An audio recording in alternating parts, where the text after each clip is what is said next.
200 ml packaging में available है। बहुत ही कन्वीनियंट है। इसको इस्तेमाल करने से पहले 1 घंटा फ्रीज़र में रख दें।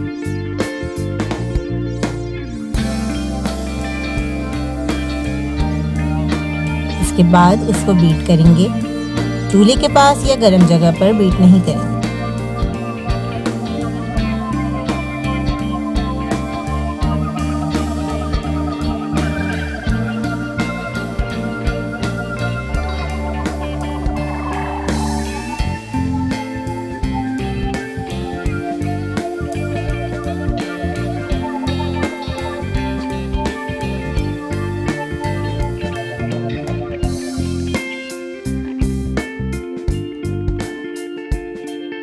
ये क्रीम बिल्कुल भी मीठी नहीं है। इसमें हम 2 टेबलस्पून आइसिंग शुगर ऐड करेंगे। आप रेसिपी के अकॉर्डिंग शुगर ऐड कर सकते हैं।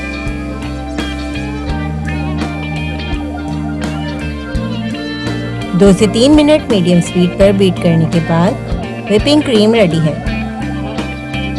आप सॉफ्ट पीक देख सकते हैं।